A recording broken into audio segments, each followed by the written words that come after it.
Hej og velkommen til Landsbylykke. Jeg hedder Anne, og jeg tænkte, at i dag ville tage med rundt i haven lige at vise jer, hvad vi har i haven og hvad vi skal have i haven.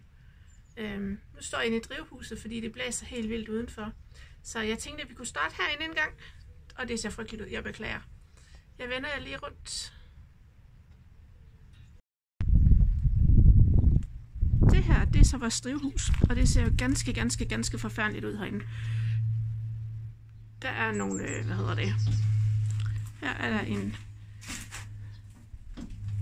vin, kan jeg se. Kan vi sætte op her? Nej, det kunne vi ikke.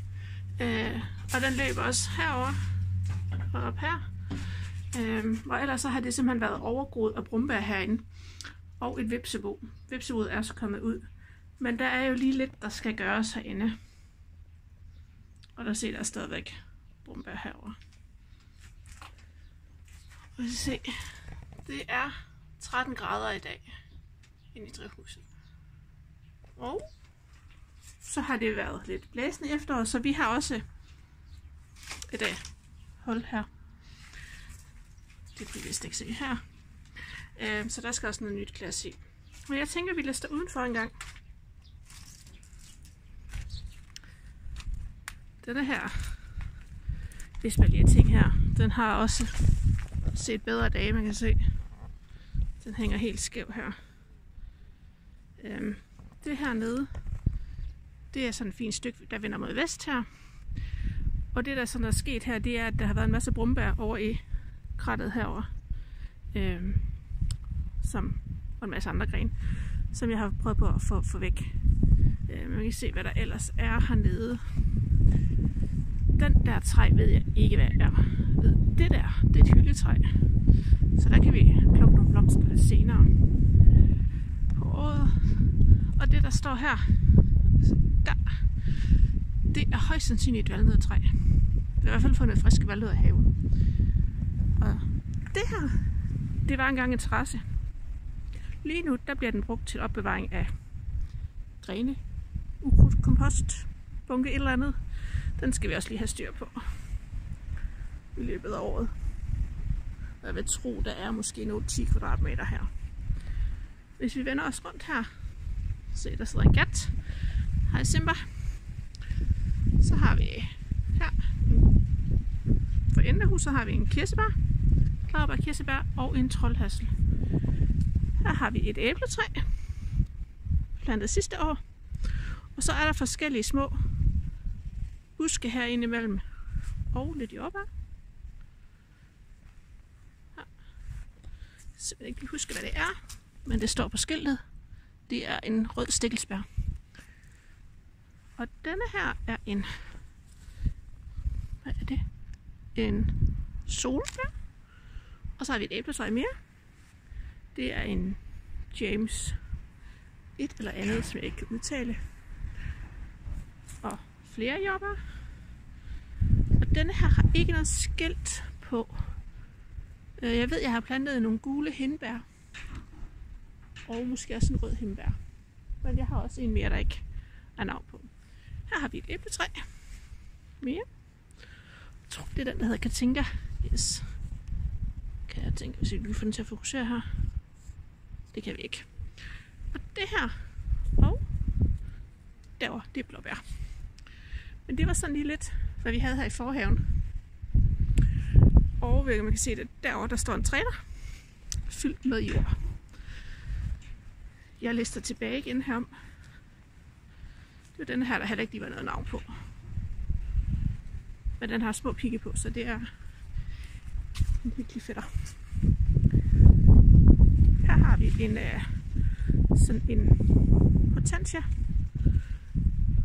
Jeg ved ikke, hvad det er for en hortensia. Det er sådan en, der kun blomster herude i kanten herude.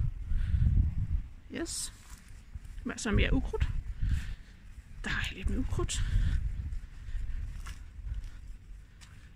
Og her mere skrald. Eller det er det ikke. Det bliver til jord på et tidspunkt. Og her, og her, og her. Det var, at hele det her stykke hernede, jeg kan se der, jeg ved ikke, om I kan se, der er noget grønt hegn, der står der. Det var hele vejen ned. Og det var simpelthen umuligt at holde det nede på den anden side. Så fik sorteret en masse i det. Og det skal så sorteres, fordi brumbærene ved jeg ikke, om man kan bruge i sin kompost. En rhododendron der. Og den der. Og den der. Det er en gul renæklode, altså en blomme. Super, super lækre. Her, stik syd, er et bed fyldt med ukrudt. Ikke ren ukrudt, men der er påskeliljer, der er gule rantis og små narcisser. Og planen er, at jeg har nogle lavendler om på den anden side, som jeg vil have sat ud her, så håber de spreder sig. Der er en lille roseting her, og så er der de her. Jeg mener, de hedder palmeliljer, og de spreder sig helt vildt og store og stikker og rigtig trælse. Men de er rigtig fine, de kommer som nogle høje hvide blomster. Så er der en rød terrasse. Ja, og det her, mine damer og herrer, det er vores kommende urtehave. Se, jeg har taget en masse af det der træ og hugget til flis og smidt i bunden her. Og der er altså kun et lag. Jeg prøvede at grave i det før, og ved I hvad? Det er bare ren jord nedenunder. Og så her, ingen græs. Intet græs. Det er væk. Så gæt, hvad der skal ske med de andre beder her. Det er nemlig rigtigt. Vi skal have noget flis i. Den her, det var egentlig bare, jeg havde ikke lige stedet på grene, så de skal også hugges til flis. Planen er, der på sigt skal være mange flere bede herude, men Rom bliver ikke bygget på en dag. Det her, det er jeg lidt spændt på at se. Det er en lyserød pampasgræs, og jeg ved simpelthen ikke, om den er plantet efter. Jeg ved ikke, om den kommer. Det ser noget trist ud. Her har vi en nektarin. Så en dværget nektarin, og prøv at se alle de der knopper. Det ser så fint ud.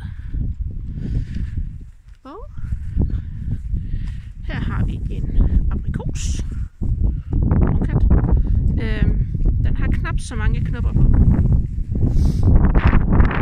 Denne her, det er et æbletræ, jeg købte i Lidl for nogle år siden efterhånden.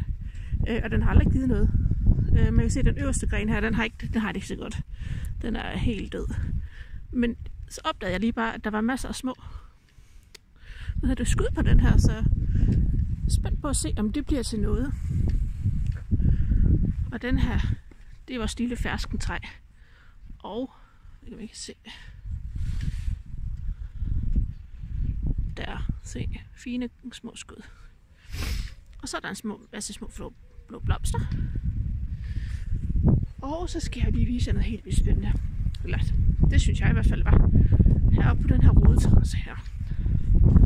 Der står lidt bålfad. Men prøv lige at se her, mine damer her. Det her, det er bladbeder. Sidste efterår, sensommer, der satte jeg alle de her krukker. Der er også den her. Med fyldt, ikke den sidste derhen. Den derhen.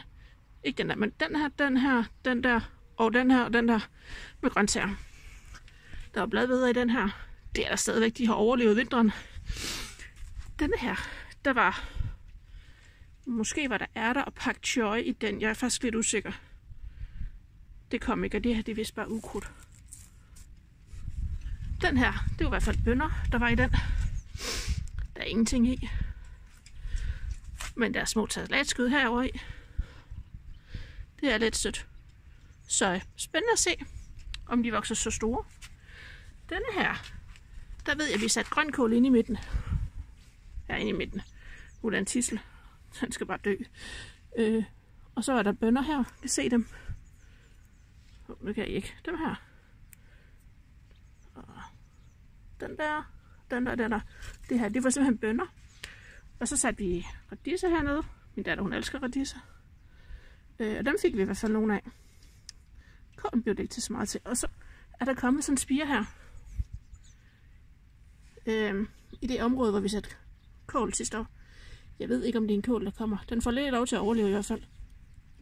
Prøv at se her. En propel. Det er lidt sjovt, hva'? Med spire på. kan også være, det er sådan en, der vokser op her, det ved jeg ikke. Så ligger der en her ved siden af.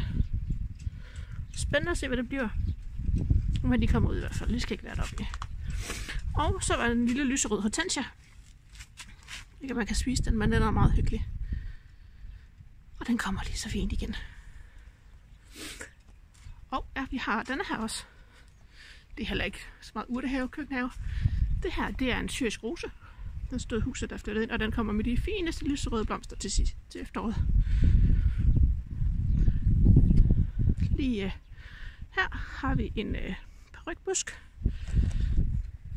Det her, se, der og den om bagved, det er 2 buksbom, en rynkeblad, en syren og magnolietræ. Så det er haven her. Og en trampolin, den skal bare væk. Og drivhuset, en lille kompostbeholder dernede, som vi skal have. Prøve at se, om vi kan få gang i den. Men ellers, og det planen er så egentlig, det kan jeg lige så godt vise jer nu også, at her kommer trampolinen selvfølgelig væk. Det kan man kan falde over tingene her. Og så bliver der bede her hele vejen ned den vej. Og herfra lige sådan hele vejen herned. Ned til. Og så ned, og så bliver der et hul, så man kan komme ind her. Og så bliver der 2 rækker i midten også. Så det bliver en rimelig stor urtehave, vi får på et tidspunkt. Så kan vi se. Det er bagsiden af garagen her. Det står ikke så meget spændende. En tagplade og en anden tagting. Nogle små fliser. Men i går, der var vi ude på genbrugspladsen og hente kompost. Eller jord, eller hvad man kalder det. Skal vi se. Og jeg har ikke træk på min bil, så jeg fik hjælp af de gamle. Men prøv at se her. Og det lugter virkelig sjovt. Se her. Kan I se det? Hele traileren er fyldt her. Så nu lukker jeg lige til igen. Alt det her, det skal om bedene. Og der jeg har fået lidt træ i bunden. Sådan der. Og det var egentlig det. Ja, det er en garage, den roder sgu lige så meget som alt andet. Men ja, jeg tror, det var det for den her gang. Så tænker jeg, at jeg tager jer med, når jeg skal have fyldt beden en gang. Ja, og hvis nogen de synes, at det er en underlig måde, at alting de bare sådan er kastet ned i jorden på, så er det egentlig lidt med vilje. Jeg er ikke så meget til. Jo, lidt lige rækker, men alligevel ikke lige rækker. Så, det er så fint, tænker jeg. Så, og grunden, ja, det fik jeg vist ikke nævnt, det er omkring 900 kvadratmeter. Så